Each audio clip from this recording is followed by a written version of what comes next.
Asteazken honetan, bi gazte desalojatu dituzte, Antreako etxe okupa batetik, jabegoa Kaja Espainia zen, eta bizitzen zeramaten urte eta erdi bat, eta aurretikan urte asko zeraman utxik, eta gazte hauek etxe horri erabilera bat eman diote, eta zoritxearrez, asteazken honetan, goizeko 7:00, Iruñako munipa agertu, eta modu oso bortitz batean etxetik bota zituzten.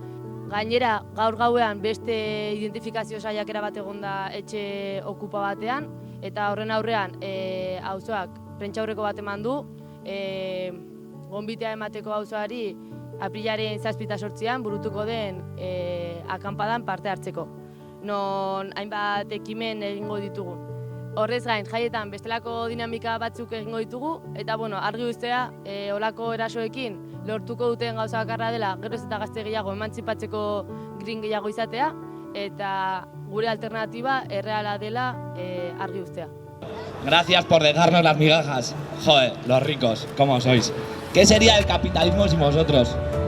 Gracias por explicarnos de antemano que necesitabais la casa, así, de repente, después de tanto tiempo. Si es verdad, las telarañas le quedan muchísimo mejor. Gracias a los jueces por enseñarnos lo que está bien, lo que está mal, qué es la imaginación, qué artistas. Fíjate que aún no sabemos si el desalojo es legal del todo. Bueno, y por supuesto no queremos olvidar a la policía municipal. Muchísimas gracias por despertarnos a las 7 de la mañana. ¡Fue genial!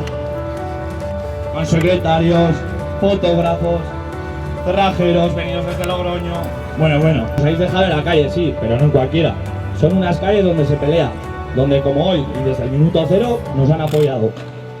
Donde no se va a permitir ni un desalojo más, porque en este barrio se apoya la ocupación, porque aquí existe el derecho a la vivienda, ni Esquerpeña.